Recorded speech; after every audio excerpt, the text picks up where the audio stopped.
This is the closest strike we have seen to Lviv. The air raid siren sounded here around 6 o'clock this morning, and then 3 or 4 explosions. Russian missiles hitting near Lviv's international airport terminal. We're about 6 kilometres from the city centre, and next to that terminal is an aircraft repair plant, which we're told has been completely destroyed in this strike, and we can see thick black smoke billowing right across this region. You can still smell it in the air. We've seen ambulance after ambulance heading in here.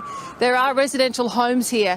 It is still too early for any confirmation of injuries, but the strike follows another day of destruction across Ukraine in which more civilians were targeted.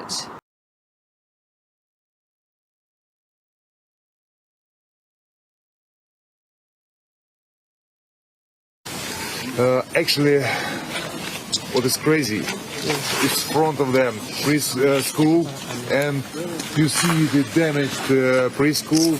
Thanks God, nobody was in preschool and school.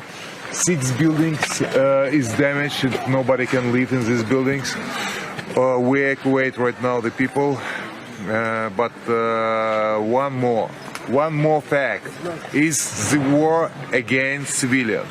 I doesn't see military people here. It's no military base. It's just apartments from civilians.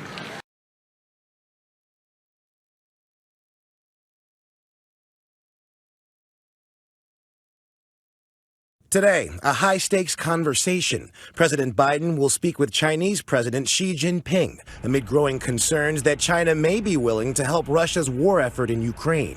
The White House saying it speaks volumes that China has not denounced the Russian invasion. This is an opportunity for President Biden to assess where President Xi stands. For any country, it's a question of where you want to be as the history books are written. The Biden administration says China is considering supplying Russia with military equipment after Moscow requested help.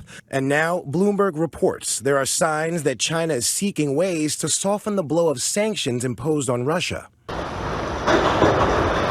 The Russian military is meeting fierce resistance in Ukraine, making no progress towards Kyiv in the last week. Sources say Russian casualties could be as high as 10,000. A senior official says high-ranking members of the U.S. military are simply astonished how poorly the Russians have performed.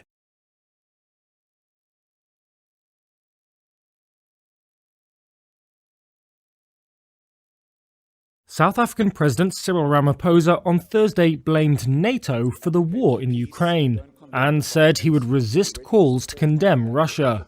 The war could have been avoided if NATO had heeded the warnings from amongst its own leaders and officials over the years that its eastward expansion would lead to greater, not less, instability in the region.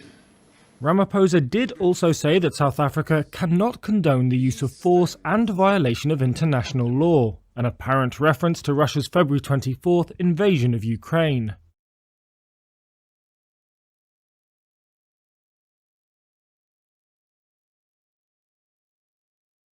Slovakia is the latest nation to offer military equipment to Ukraine, but it comes with certain caveats.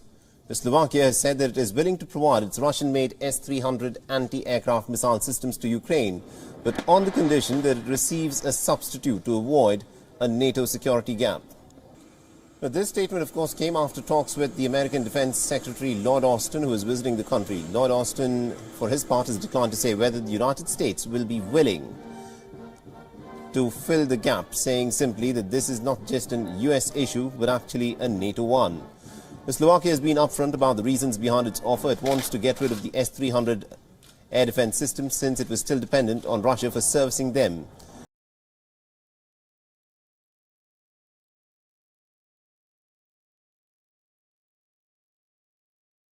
Ukrainian President Zelenskyy now reportedly confirmed to address the Israeli Knesset plenum via video link sometime early next week. And though the Knesset is on winter recess, steps to maximize Zelenskyy's audience and to get as many MKs as possible to attend in person are supposedly underway. This just days after Ukrainian officials approaching Knesset Speaker Miki Levy to arrange the address, and likewise the scheduled speech coming ahead of a planned address to the United States Congress Wednesday, and a week after Zelensky's address to the British House of Parliament, where he called on Russia to be designated a terror state and echoed language last heard by former Prime Minister Winston Churchill during World War II.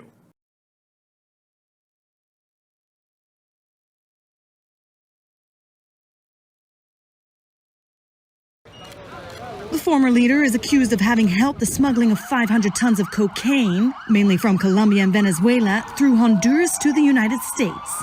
The extradition judge has decided to grant this extradition, which has been requested by the Court of the Supreme District of New York. U.S. prosecutors allege the politician received millions of dollars from traffickers, including Mexican drug cartel boss Joaquin El Chapo Guzman. The 53-year-old denies the accusations, saying they are a revenge plot by rival drug gangs. His supporters rallied outside the Supreme Court in the capital, Tegucigalpa.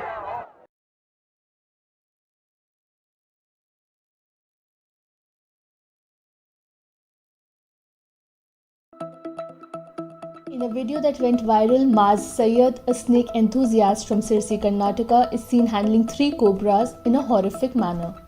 The stunt did not end well for the man when one of the snakes suddenly struck him, which landed him in the hospital.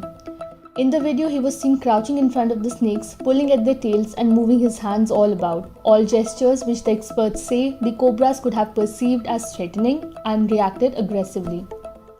Mr. Sayyed's YouTube channel is full of many videos similar to this one. This time the video ended badly for the man when one of the snakes stung his knee and refused to let go.